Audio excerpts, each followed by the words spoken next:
But Terry, man, first of all, it's great to see you breathing. Dude, it's great to be here, man. It's amazing how kind of a life interruption will put you in a place where gratitude becomes breathing, Yeah. you know, and, you know, spending 10 days in the ICU kind of feeling like you were a lab rat. And, I guess we should tell the story so people have some sort of like Yeah, perspective on what the heck we're talking about. dude, I'll tell you what, man. It's funny. I was connected with Mark LeBrun yesterday, who was at your event, and I was like, "Yeah, I'm interviewing Terry about to say congratulations, you're not dead." It's wild, man. And I'll tell you what, like, and we'll get into the story, but I want to tell you my perspective for a moment, and we'll get into this too. But like, I was down in Orlando to speak at your event, the thing, and obviously had met up with Angie, who was former guest on this show, also speaking at your event, and we were like, "What's going on? Where's Terry? What's going on here?" And then the next morning, I get a text saying that you were carted off to the hospital, and we decided that we're going to put the event on as people were there who bought tickets, and I was living in two worlds, right? Like I had this internal dialogue of like what's going on with my friend, Yeah. while also being positive guy on a stage, and it was a very very odd thing from that perspective where I felt like I was living in two worlds. But I want to get into the story a little bit. Why don't you tell it from the perspective of you guys were in Disney the night before your event was going to start? Yeah, we were downtown. So with my event, the thing, we do what I call a VVIP day, which is kind of like, hot seats and we do some nice dinners. And those days were amazing. And then right before the event, in our Orlando event, is at Walt Disney World. And so the people that had bought that ticket, um, we were at Hollywood Studios, had kind of done the day. And, the whole day I was kind of feeling like, man, I'm beat, just because, for transparency, this has been a hard season to produce events in general. Yeah. Um, there's been a lot of unknown in the world. People have, it's been hard to get people to move towards not necessarily buying something from you, but just to believing in themselves. Um, and I know a lot of people that have experienced that. So, and just, when you do an event with a hotel, there's an extra layer of like beating your head against the wall. So by that point, I was like, I know you've experienced this where there's this like weird thing of like I'm living my best life and like can we get this over with? Yeah. It's a weird tension because there's just so much pressure of the event and the finances of the event and just trying to like help and serve people and wanting to make sure people get value. And kind of the day comes to an end and we're in for the Disney fans, we're in Midway Mania standing in line and I'm having like chills. And I'm like, and I'm normally not that dude. Like I'm a chubby fella. Uh, which granted I've lost almost 50 pounds since being in the ICU. So if Wow. you're looking for a diet, Hop on the ICU train. hop on the ICU train and don't eat for a couple of weeks.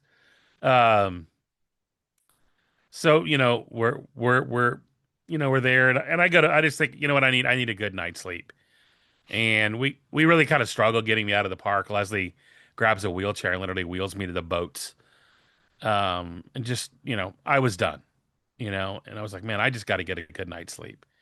And by that next morning, Leslie was like, dude, you're disoriented. You're not making any sense. Something is very wrong. And so she tried to like get on our insurance and get like a mobile doctor to come out. Hmm. And that didn't, they're like, yeah, we'll be there tomorrow. I was like, no, no. So we knew that kind of 911 was the path. Ended up in the hospital. And we ended up kind of in the community hospital first. And they kind of had no idea. I mean, they were like, I don't know what's going on. They were chasing something that wasn't even a thing. Yeah. And so I was immediately transferred to downtown Orlando to Orlando Health and was in sepsis. My organs were not functioning well. Just everything was off. And then they kind of began the process of just figuring out what was wrong. Yeah. And it turned out I had had an infection that was basically caused from the same virus that causes strep, the streptococcus. Wow. So that was basically wreaking havoc on my body. And so they essentially, drowned me with fluids, um, which made me blow up. Um, and then they filled me full of antibiotics. Um, Yeah. So and it keep took, I just want to, just so people listening, and if they don't know what sepsis is, it's essentially an infection of your blood. yeah. And like you said, wreaks havoc on your organs. And I knew the word, but I didn't know the insanity of it. So when I got word that that's what it was, I was Googling about it. Oh, yeah. And to make this clear to people listening, the mortality rate of having sepsis is 30 to 40%. And then as I was reading more, every hour after the first symptom. Now we were just talking about it was like 6 o'clock the night before you were having a hard time getting back into the hotel till I think you wheeled out around 10:15, 10:30 in the morning to get to the hospital. There's another 2 to 3% chance of mortality on top of that. Well, thanks for not Googling me that and sending me the result. Well, I was like, my whole thing is like, I didn't realize the depths of this. And so going back to what I was saying when I was at your event, I felt like I was living in two different worlds. Yeah. I was waiting to hear terrible news as we were moving this thing forward. And so this is like a real health scare. Like, and you go through this, you're in the hospital for 10 days, and now you're back home finally, and you're in on the mend, right? Like you're doing this almost as like I was like, dude, I need to have you on the podcast. We need to have this conversation. You're like, dude, I'm really tired. I was like, we gotta have the conversation. We gotta do it. But let's talk about like where I don't even know how conscious you were through all of it. Like, were you even able to think through these processes, or you were just kind of floating around? The first couple of days, I was pretty. I was it was definitely out of it.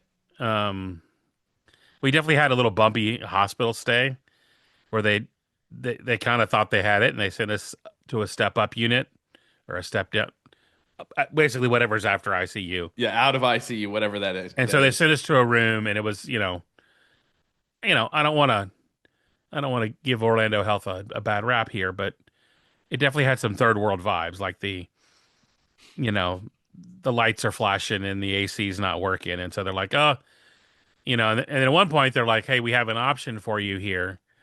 Um, you can either like stay in here and just sweat it out because it's Orlando, which is you know Orlando stays pretty warm most It of the was year. warm. I mean, it wasn't like July Orlando, but it was definitely you don't want to be inside with that air conditioning Orlando. And or you could set it in the hallway for like 45 minutes and we'll swap the unit out. Which is funny because that's when my infectious disease doctor comes around the corner and he's like, Terry, what in the hell are you doing in the hallway? And I'm like, man, I didn't like walk out here. Yeah. Uh, and so for the most part, I was pretty aware that night things took a pretty south turn. And that was kind of the scariest moment of like that's the moment where they kind of like they hit the bat signal and everybody shows up. Hmm. And I'd had a couple of like nurses that weren't like, what's interesting, and this applies to like personal development in our life, is the hospital's all about who's advocating for you at the time. Yeah. And in the ICU, you have one nurse that has maybe two patients. So they're basically making sure you're getting like you're not missing a beat. When you get moved, you're moving with nurses that are like all of the horror stories we've heard in the news about nursing crisis on the, like Yeah. they've got like 8 patients and and there was a day where like there's a process in the hospital because somebody did something stupid where two nurses have to sign off on your drugs if it's over a certain amount.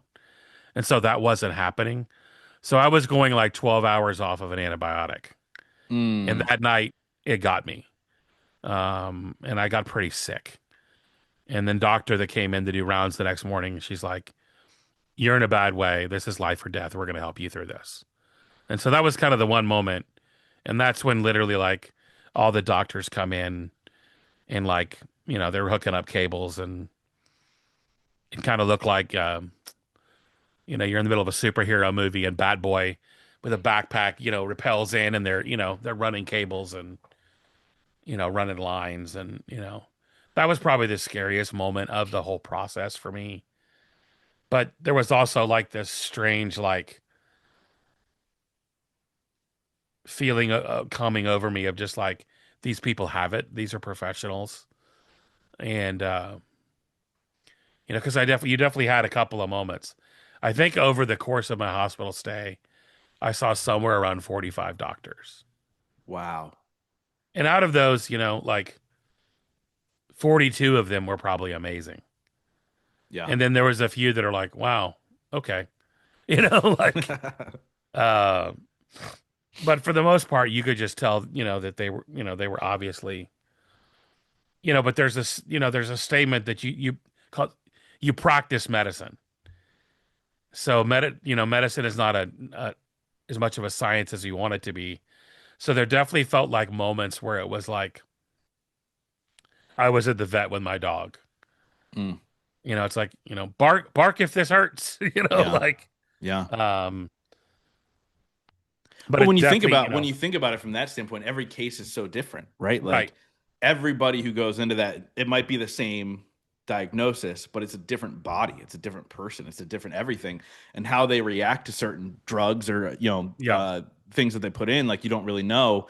And I think that that is just the reality of what is medicine, and hopefully that can evolve and change as technology advances. But I mean, to be in that moment of, oh wait, like a doctor came in and said this is life or death.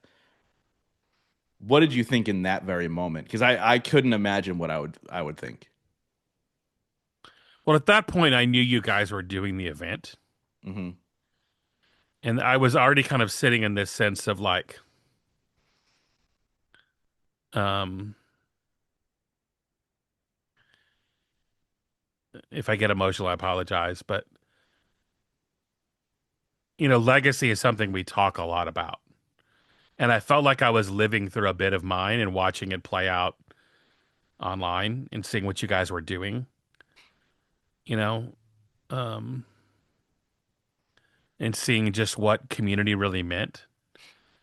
And there was definitely felt a sense of like, because hospital could definitely feel like alone and scary.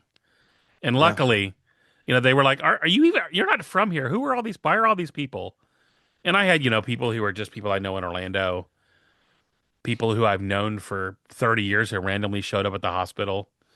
My wife was like, "Who are you?" And it was the guy that had done my first logo in like 1997 Wow. for me. Wow. And we keep up. We're still Facebook friends.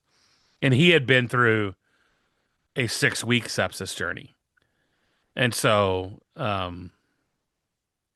his wife was also the assistant to the director of the hospital. So he also came in and kind of made sure we were good.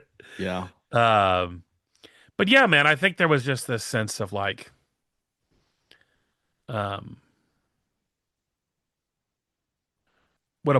how blessed I am to have seen some of that happen in real time and seeing what like because all of us want to create meaning, all of us want to create something that like outlasts us. And mortality is something that like we tend to avoid in our culture. And I've always tend to been very aware of it. I always work it in my it's regularly worked in my talks Hmm. because I think it's super important because I mean it's the one reality we're born with. Yeah. As soon as you roll on out of mama and they slap your ass, you're dying. Yeah. Like You're on your way you've got there. a date on the calendar where you're not going to be here anymore. And I think so many of us live like there's this infinite gap of maybe where we can maybe do what we want or we can possibly do what we want. And, you know, my wife and I have this kind of exercise we do around the lottery, where when the lottery gets crazy big, we ask what we would change about our life. And normally it's just geography and maybe a car.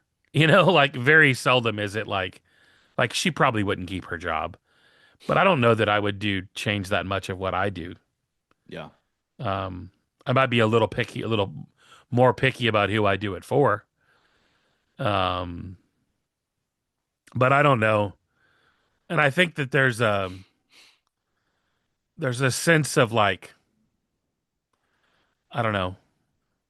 It took a lot of that away from me of just knowing that like, man, I'm living the life I want to live. And obviously I want to go back to living it.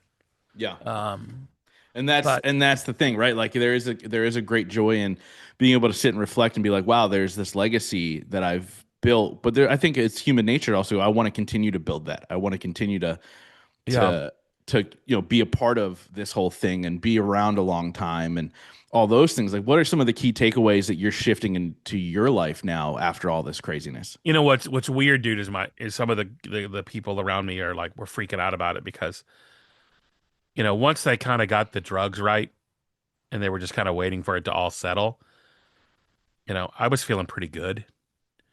Other than like them coming in every 2 hours and interrupting any hope of decent sleep. Yeah, yeah. Um, Worst, by the way, that's the worst part about the hospital. They wake you up yes. 9 times throughout the night. Let me check your The pulse. worst part about my hospital stay, and I'll apologize for anybody if this is TMI, I was on stool softeners for all those days. And dude, it took me another 10 days post hospital to kind of get Get that out of my regular. system. Oh yeah, dude. Oh, I was That's definitely rough. being regular wasn't the problem. But yeah, dude, it's that was definitely um I'm sorry. What did you ask? We went down. So this is just real life, man. This is real life. I'll share a TMI. The opposite direction. When I was a kid and broke both my hips, I was on so much morphine I couldn't do number Oh two, yeah. and so they had to do some magic to make it happen, and it was humiliating. Oh yeah. Like having to go through all that stuff. You're like, this is insane. And dude, I think that was sort of part of it for me is like I used humor to get through it. So like the day they moved me out of ICU, I had this test and they put me literally on a body board and then started like I had a feeding tube in my nose at the time and they were running this fluids through basically to make sure there was no bowel blockage or nothing had happened there. And so like I started a poop count that day. And so every time my nurse came in and like they were I had them howling because by the end of the day it was in the 40s. Oh my God. Just because I mean I've been filled full of like bionuclear waste and stool softeners because they were trying to make sure that there Gotta, wasn't anything going on there. yeah, they gotta flush it out. Yeah, and oh, dude, they definitely did that. And I think you would ask me kind of like what am I changing now, and I'm still kind of in that like process. The day we're recording this, we're actually leaving to go back to Florida because I had a planned sabbatical for this time. Yeah. Um, which is a little tricky because the financial activity to make the sabbatical a reality kind of didn't happen. Um, but we're still kind of powering through, and we have friends with Airbnbs, and honestly, it's just I mean, you live in Pennsylvania, you get it. It's cold as snot here, and it's like I definitely was healing better in the sun. So we have a friend with a condo on the beach, and we're gonna go hang out there. I actually have a couple of my folks coming down to meet us as well, just to kind of talk about what the future looks like and how do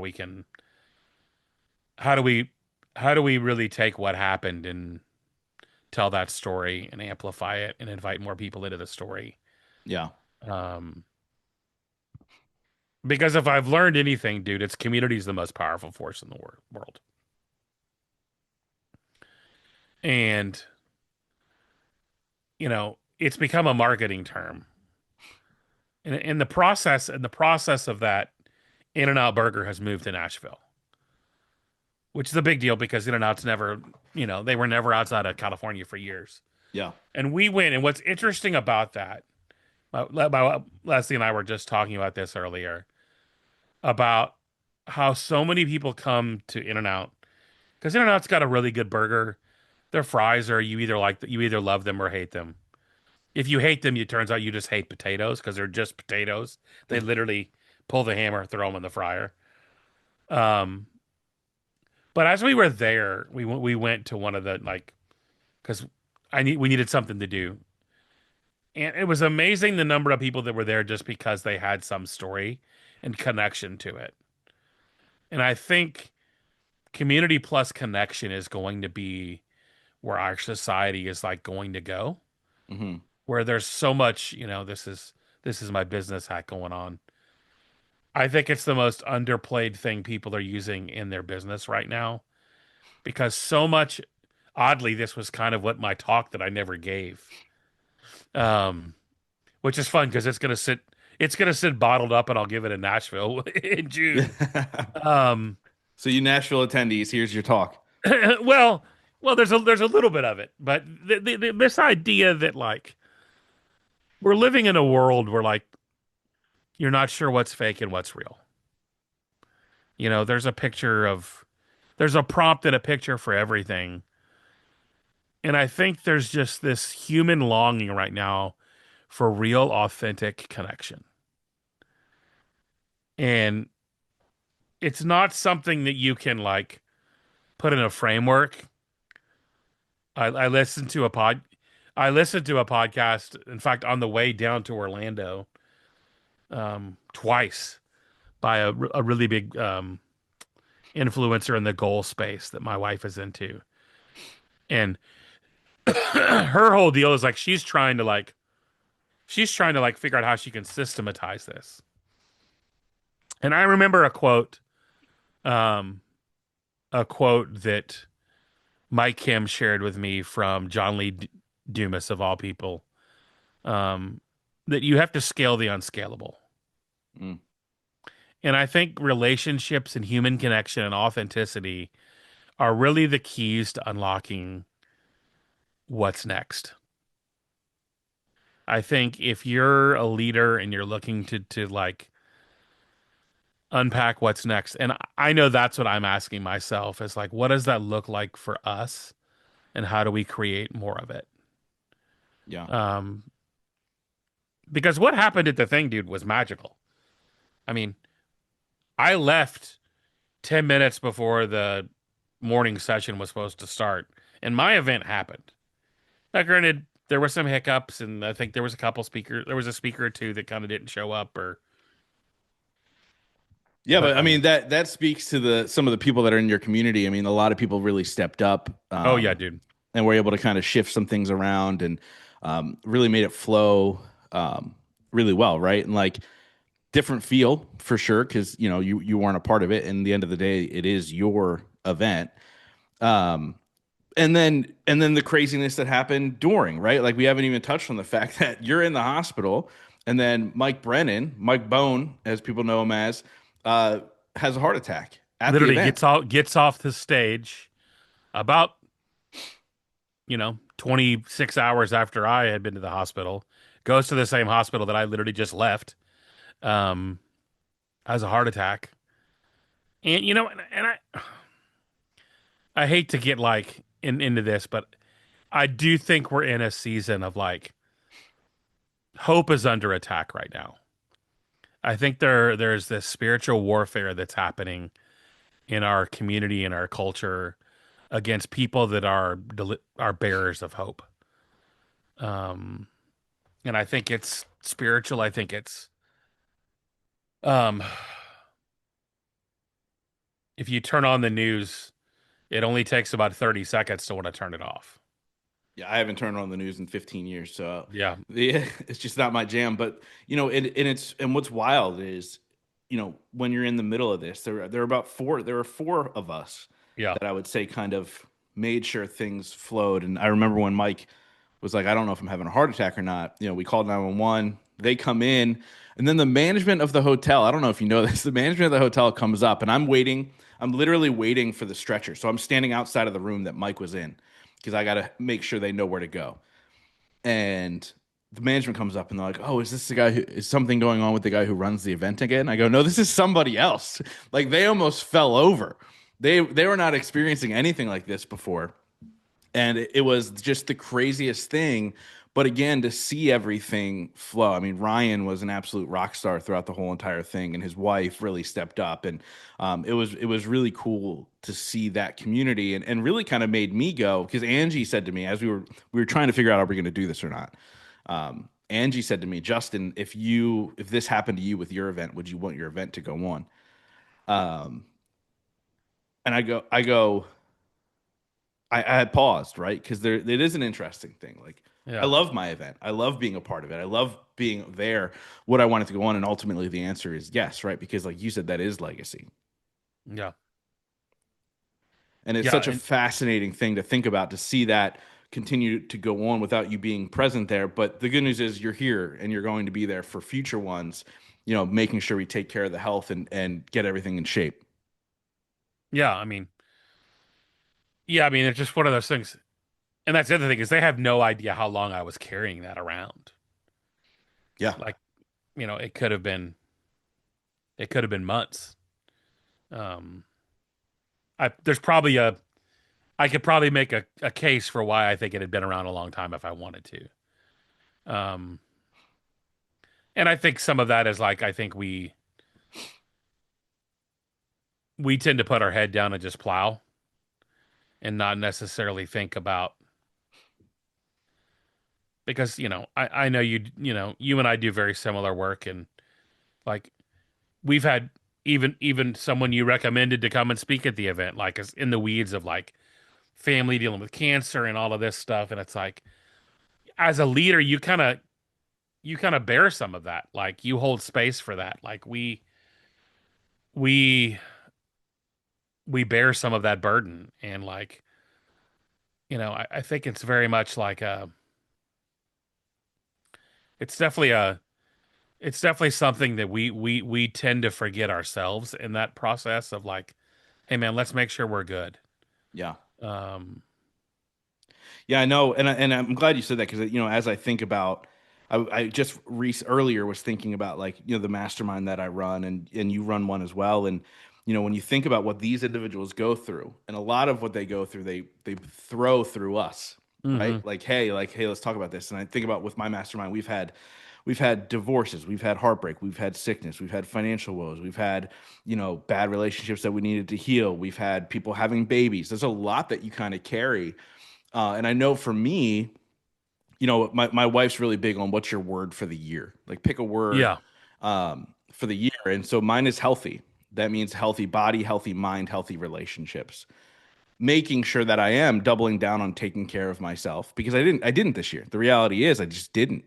And so like it is really important to make sure that we're caring for ourselves. And so I guess from that standpoint, that's a great lesson through all of this. This year I just actually a solo episode dropped the day of this recording on my podcast, and I talked about this year I lost two friends to heart attacks within the last couple months. Not old, and it was a stress thing, right? Like how can you manage even stress as you go through this? And then Mike having a heart attack and you having your sickness, and I talked about that, and I talked about what kind of gratitude can you find in those moments.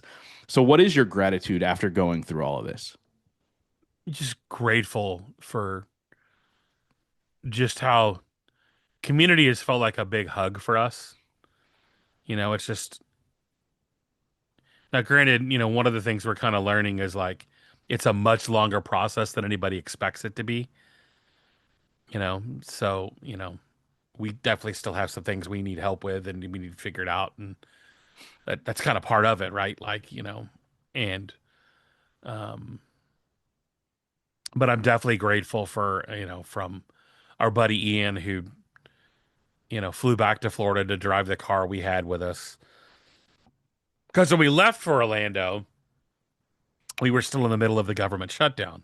Yeah, And as the event person, I was just going through this nightmare of like, my flight's going to get canceled. Because Nashville was having real problems with we were having ground stops 2 or 3 times a day. And so that's where I was just like, I'm just going to drive, which may have been what kind of messed things up, but just sitting in the car for like that for, um, 2 days.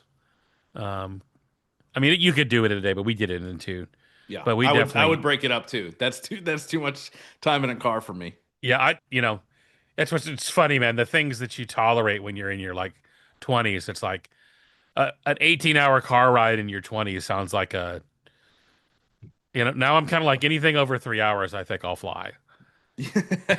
You know what I mean? Like, Yeah, and I'm just like, it's just, and I think that's one of the things that I think you do kind of think about is like your time and how finite it is.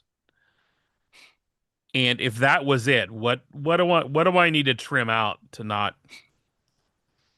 And for the last 30 days, it's just been rest, man. I've just been, you know, I've watched the entire season of The Landman on Paramount, which, by the way, fantastic.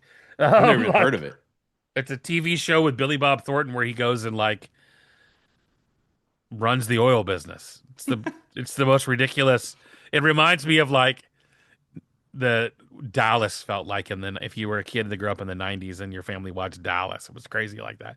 But and I guess and I'm also one of those people that I never do that. Like that's something I don't. When people are like, "Hey man, have you seen this? Have you seen this?" I'm like, "Man, I really haven't." Like we don't sit down and watch a lot of TV. We don't really, and I'm beginning to realize that I kind of may need to embrace a little more of that. And for us, um, it's documentaries because I can get something out of them. Yeah. But uh, I think we have part of that health journey is just I think rest is one of those things that we don't celebrate. Nobody shows up and high fives a dude at the gym and goes, "Oh man, getting great sleep right now." Like it's just not. Yeah, I'll tell you what though. I mean, sleep is super. I'm a terrible sleeper, and it's something that I'm really going to focus on in 2026 because I get a sleep score for my watch here and a recovery score, and they're both terrible every night and every day. And I'm like, well, okay, what's leading to this? Like, what are the things? And you have to try and figure it out. And a lot of it, man, as an entrepreneur, um, is stress. I mean, Yeah, everybody, right? Like it's the stress of, okay, what's next? Okay, is everything taken care of? Okay, what's this? What's that? And stress can, I believe stress is the major killer in the world, right? Like when yeah, people are like, well, how 100%. does somebody live to 100? But like George Burns would smoke 12 cigars a day and drink whiskey, and he lived to like 103 years old. Um, and whereas other people, go to the gym every single day and they got a six pack abs and they got all this stuff, but they got the stress of the work and the this and the that, and they die at 57 from a heart attack. Right? Like it's I think if you can manage the stress, a lot of the other things kind of take care of itself, right? Like you don't fall into vices, you don't do any of those things. And that's obviously I think the key to living longer. I remember I did a conference for musicians in 2008, 2009, and I brought in one of my kind of hero mentors to be a speaker. Um, and I actually wrote about this in my book and super creative guy. He's got like 10 New York Times best-selling books. And I honestly didn't care if he sold any tickets. I brought him in because I wanted to be around him. Like it was about a proximity thing for me. And I picked him up for the airport. He lives in Southern California, but he's from the South. Grew up in North Carolina. And I'm like, hey man, where you want to go? He's like, man, I want to go to Cracker Barrel, which, if you're from the South, Cracker Barrel is one of those things that's like you go because it's nostalgic and it feels familiar. You don't go because it's going to be an amazing culinary experience. Yeah, food's Except for the terrible. hash brown casserole is kind of a thing of glory. Um, but I asked him, I was like, you know, one of the things I asked him when we were, as he was eating his grits and his hash brown casserole was, a lot of people look at your life and want it. What would you say to them? And he goes, they don't want my life. They don't want the weight that I carry to make this life a reality. And he's like, I'm a highly creative person, but that also means that like a lot of my ideas come at very inconvenient times. I mean, he tells the story of writing his last book came after like 3 days of like sweats and night tremors Yeah. and not sleeping for 72 hours to get the idea out of his head. That sometimes the things we wish for are, we look at these people, we look up to them, and you look at other, people like you and I look up to, and it comes with a great deal of like, there's a lot of energy there that it's real hard to turn off, Yeah. which, and which is why the sleep thing is a deal, right? Like you just, um, because you get to bed and it's like you're finally silent, you start thinking of ideas. And that's actually what happened to me in the ICU is after like, okay, I kind of started getting downloads for all these ideas and like a lot of clarity around things. I was starting to text people like, Yeah, this is when calm Leslie down. goes, "I'm sorry, Terry got his phone back. I apologize to anybody getting texts." Yeah. Just because, I mean, at a certain point, you're starting to go mad in there. And you kind of, the only thing working at 100% was my mind, which I'm grateful for. Yeah. And, part of like reducing that stress for me, dude, and I'll tell you this hack, is when it does come, I try to get rid of it.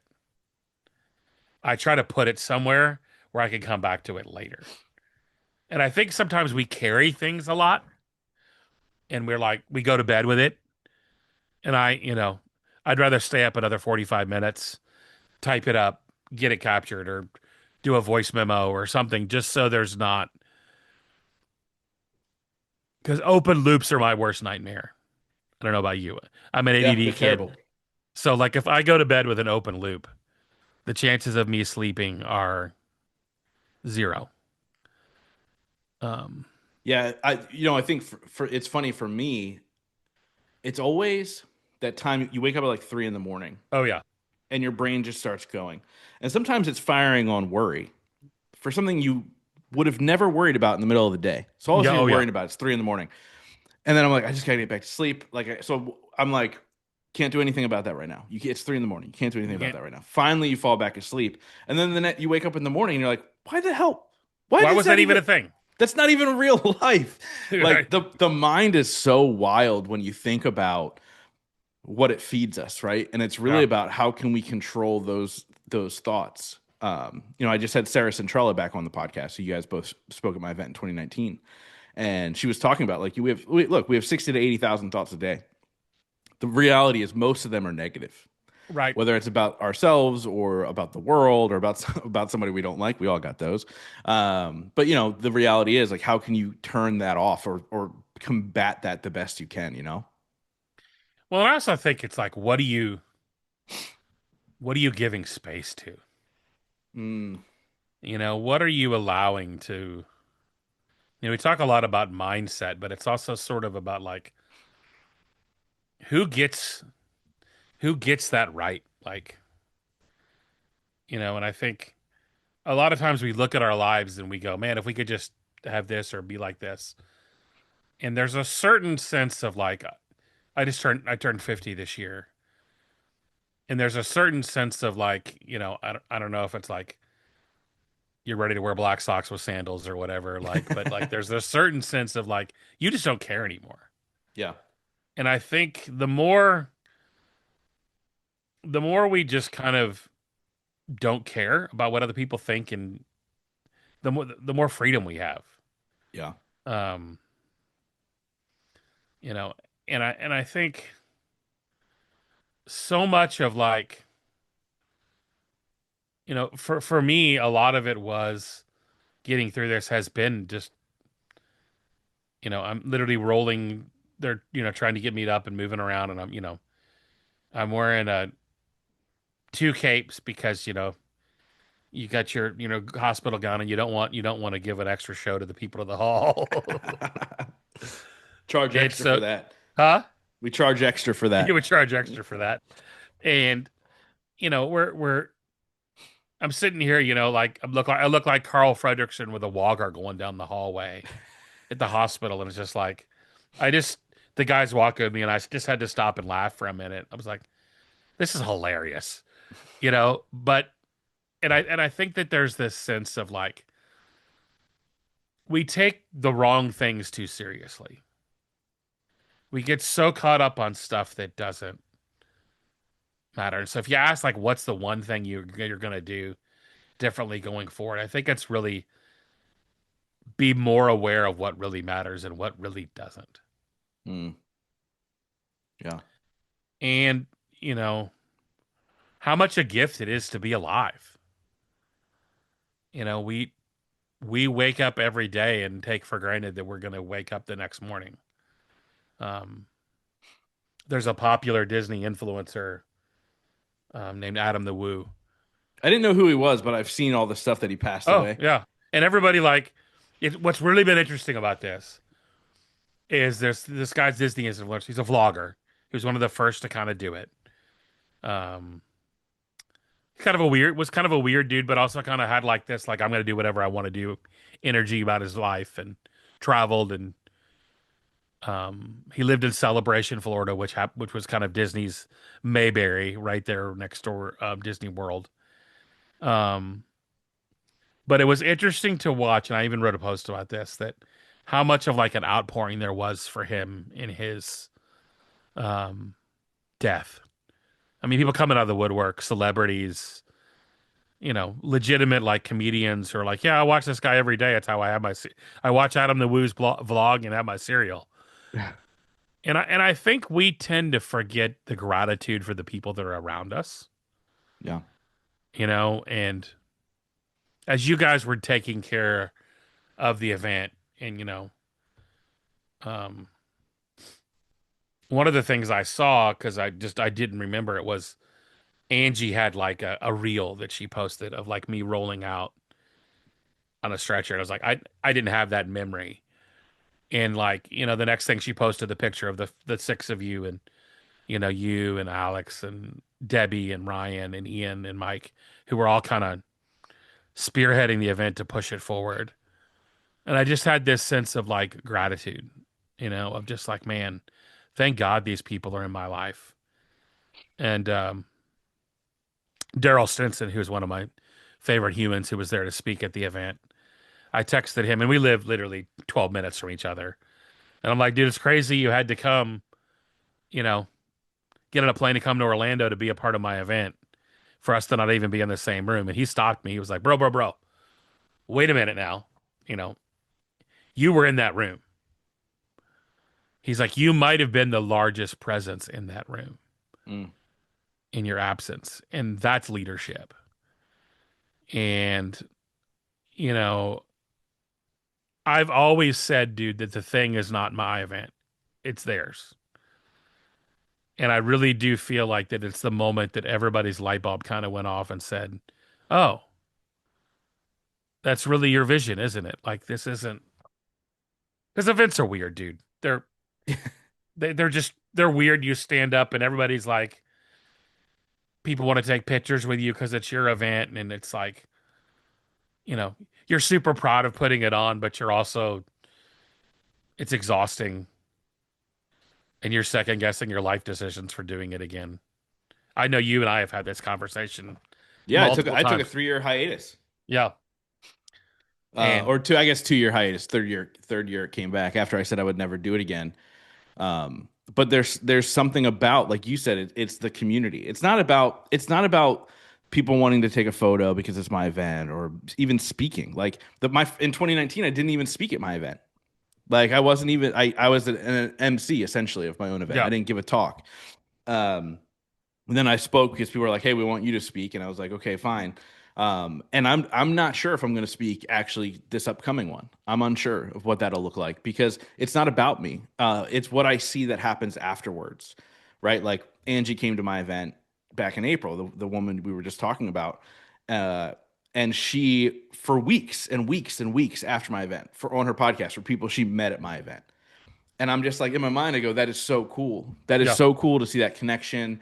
And hopefully that leads to something for them, whether And it's I a think friendship, a that's the other business, or thing is whatever. Angie's a great example, dude, of like we get so focused on the short game. I met Angie in 2014. We didn't talk for years.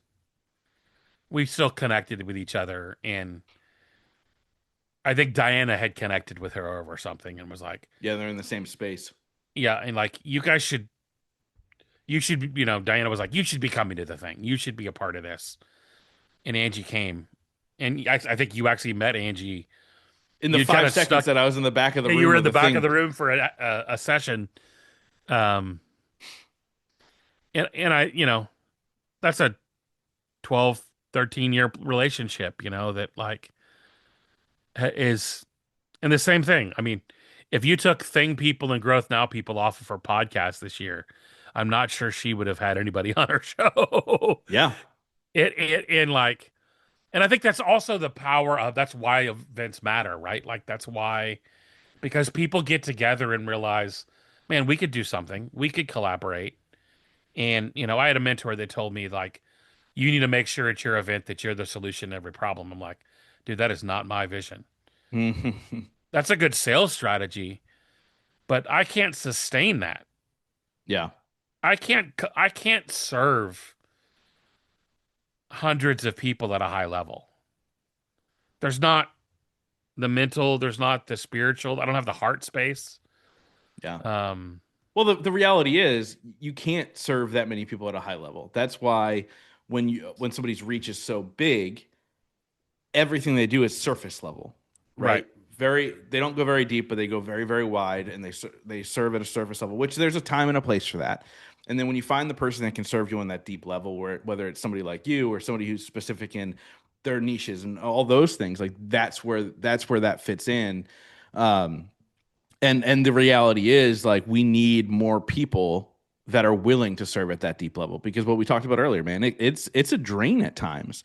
It's a drain that I'm willingly and grateful that No, willingly to do and grateful that I can, but it's just and the dude, I'm reality. I'm I nearly died, and I'm climbing back on the horse to do it again. Yeah, yeah, Right. And yeah, like, and I wouldn't. And at the same time, if that was the it, I'd be like, I did what I was called to do. yeah. I did. I served, and now the goal is how can we get Terry to do this for the next 50 years, right? Like Yeah, that's the focus in what we're doing now. So my question for you is, what's next, man? man. The next thing we're doing is just figuring out like, what do we need to build? What systems need to be in place? Um, it's weird because systems is something we talk a lot about in business, and I think we're entering a season where people who aren't interested deeply in caring for people are gonna not do well. Because you're going to have to get personal. You're going to have to send the video message. You're going to have to send the audio message. You can't just send the email list. You can't just um, do the post. You can't just schedule the deal. And and honestly, you know, you and I have talked about this before that it's actually made me want to get like fall back in love with podcasting again. Um, because it gives a connection that's you can't get through any other medium. Yeah. Um, there's definitely part of this what we're doing here that can be a slog, you know, just in just in sorting through the emails of realizing how many people pitch you a day to either get on your podcast or try to get you on other podcasts. Um, but I think there's this like where for me I'm asking like where's the human connection in this and how do we connect more deeply with people and how do we encourage people to get deeper into community? Yeah. And I think I'll say to your listeners, and this isn't a plug to get in my mastermind or Justin's mastermind, go find a group of people to do life with who are walking in the same path you're. Go find rooms to get into where people doing weird things are normal, right? Yeah. Because that's why that happened, dude. Is like you guys all got together and was like, well, sure, we're gonna go. We're all here. We're here in Orlando for the weekend. Terry's got all the stuff. It's already loaded in. Let's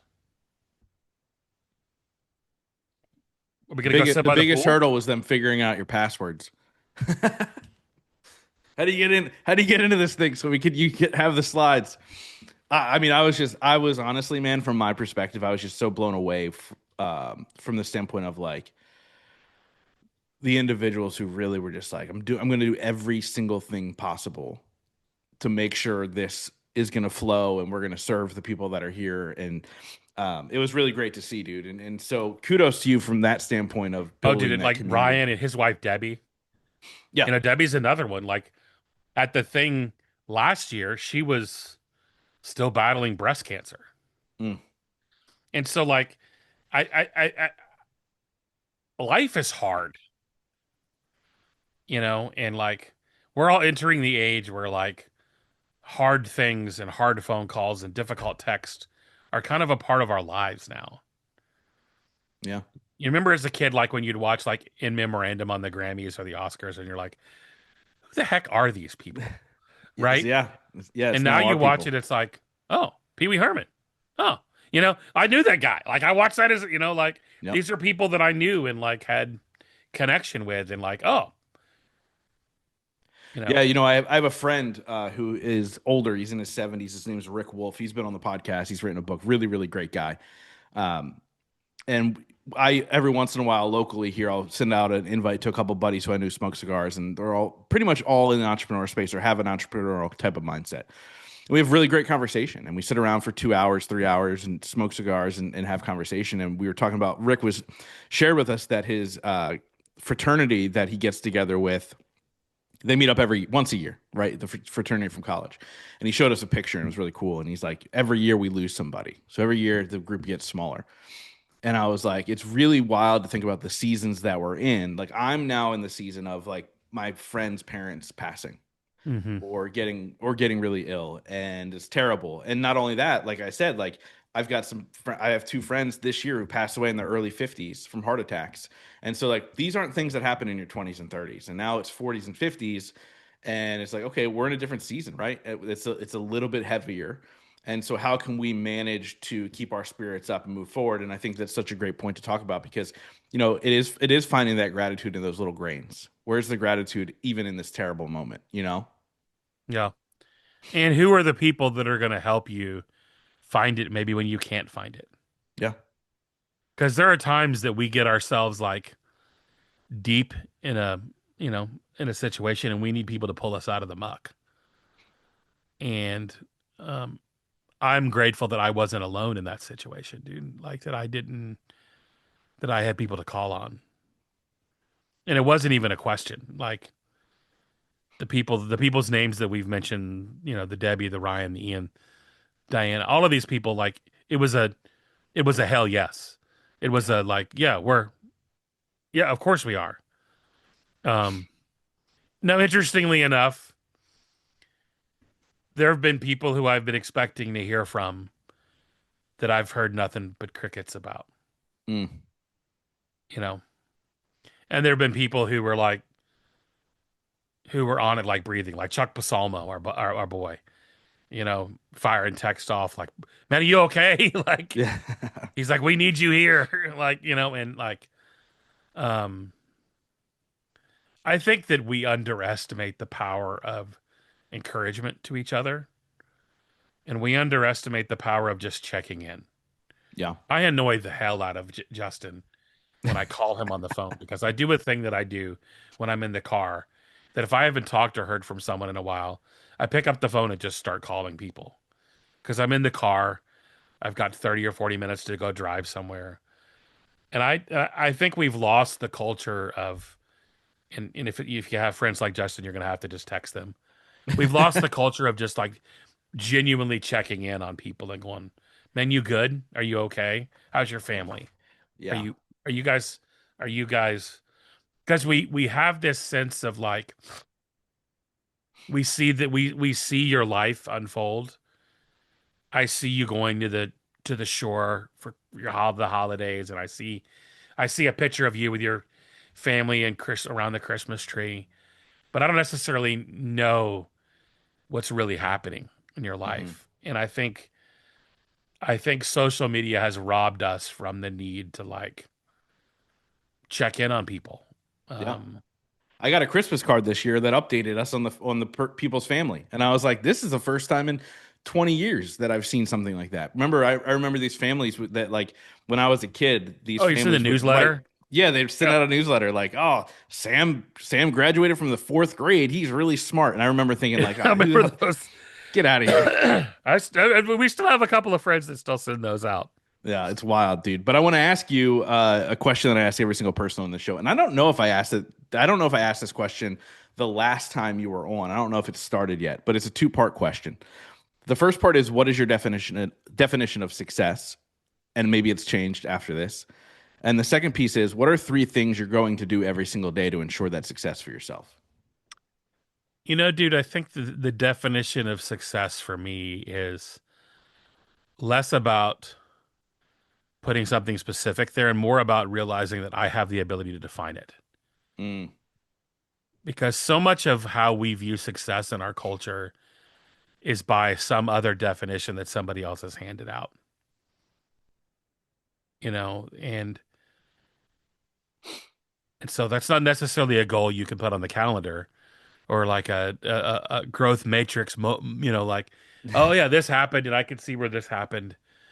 But I don't want anybody else dictating like what success looks like, you know, because honestly, being in ICU with people loving and caring about me was horrible, but that was also a sign of like I was rich in that moment, yeah. and I think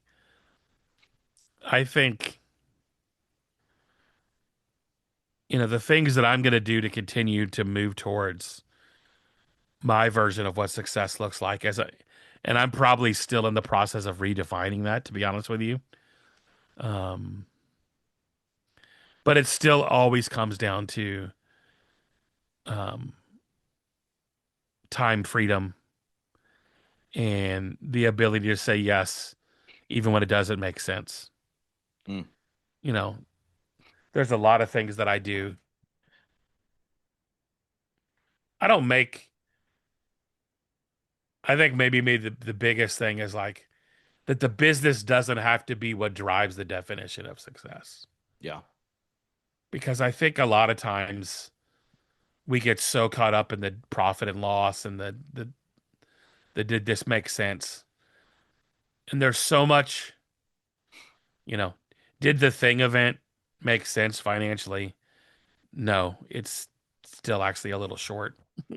That's on my list of things to figure out what are we going to do to fix it Yeah. this week. Um, and I and I think that the reality is like it was a roaring success because people rallied around each other and it was like you said, it's not about what happens on stages, it's what happens in margins. And I think a lot of what I'm about is curation. How can I set tables for people to win? And if if you're asking one thing I'm going to know that I'm going to be doing is like I also want to make sure I'm setting the table so I can win too, Hmm. not just from a financial perspective, but from a like health and rest and all of those things. So Yeah, dude. I hear that. I love it, man. I love I it. know So that how can probably wasn't people? at all Sorry, go ahead. your normal canned answer that you were expecting, but that's actually what I love about your show is like there's like questions you ask and things you do, but it's never the same show. Dude, I'll tell you what, man. I used to when I first started and I still had a co-host, we would do five rapid fire questions that you could only answer in one word or one sentence. And that Hmm. was the worst format ever. And but it was like that, you're learning. Like I'm trying to figure out how to do this stuff. And you worried back then specifically about filling enough time or getting enough information out of people. And like you have these little hacks. But I've gotten to a point where I've become a really good active listener. You actually jokingly said one time, it's funny, like, when Justin interviews you, he nods his head the whole entire time, which I do. And I've always been aware of that, but nobody ever had called me out on it until you did. But that's how I can be an active listener. Otherwise, my ADD brain goes, "Oh, like what's going on over Yeah. there? What's that noise over there?" And so when you're a good active listener in life, not just as a podcaster, in life, your relationships become and your conversations and everything becomes so much stronger. Because if you can step into every conversation being truly curious about how the person is thinking or feeling or whatever, everything becomes so much greater. And Dude, it is that funny. curiosity is that's everything. Yeah. That's what we have lost as a culture is our ability to just to be curious because how many times do you have a conversation with people, you know they're looking for a way out of it Oh, or they're looking for a transaction at the end of it. yeah. And that's actually what made me stop podcasting for a season this last year is I had recorded an interview and I'm going to release it with someone who I've been wanting to have on the show forever. And it was the best, one of the best conversations I ever had in my life. And I went, daggone it, why are they all not like that? Why do people not show up ready to like fully like engage and have a conversation? So I've kind of been reimagining, one of the things I'm trying to figure out is like how do we have conversations with people that are just that? Because I'm not interested in let me ask you six questions about. I'm interested in let's talk and let's be curious. Because what I think sometimes we forget what made us first start doing something. Hmm. Um, you know, the thing event is doing its 10th event this year or its 10th year of doing this. And so I've asked myself, like, what made us really want to do this? And dude, the stories of like the story I know you've told on your stage and your show about, you know, showing up and not necessarily knowing if you could afford to be there. And you were a dang speaker, Yeah. Yeah. right? Um, and I think that's also kind of always been my like, I've always been okay like taking a risk on people. I've always been like when I talk to somebody and I find them to be cool and, they kind of pass my vibe check and I'm like, yeah, man, I'd love to have you. I'm happy to I'm happy to push you into the like, let's do this. Yeah. And I don't think there are enough weirdos like you and I that are giving people a chance. You know, the people with the speakers bureau are getting enough gigs, right? There are a It's lot of true. voices that we haven't heard from that would be amazing communicators, that would be amazing, that should be heard, that should be on podcast. They're just not getting heard because nobody's amplifying their voice. Yeah. And so I appreciate, dude, your curiosity and I appreciate your your friendship, man. I was very much when I kind of heard the list of people that were like doing that, I was like, oh man, Jut, and I remember, dude, you've been coming to my event. You've been to my event. I don't know, probably six or seven times. I don't know. I don't. Something Been a, something in that range. yeah, and In three different states. oh yeah, L.A. Yeah. Uh, back when we used to go to California. Yeah. I'm actually going now at the end of January. I'll be in San Diego speaking at an event. But I'm like, oh God, I gotta fly all the way out there. Like it's 6 hours each way. Oh gosh, But but but but dude, but but dude, you always one thing I love about you, dude, is you always just show up kind of ready to just like be a sponge and be like and be useful. And I know that seems like elementary, but I think a lot of times people are always like, how do you get influence over people? And it's like, man, just show up and be useful, be helpful, be encouraging, be present. And I think so many of us are absent from our own lives. yeah, We are not present in our own, you know, that's how you end up in the ICU is because you somehow missed something going on in your life that you're like, oh wait, this was happening, and what was I not paying? What was I ignoring that got me here? yeah, Um, and they're not just things in our health or things in our growth or things in our relationships. And yeah, man, I'm just super grateful for you. I'm super grateful for just there aren't a lot of people that.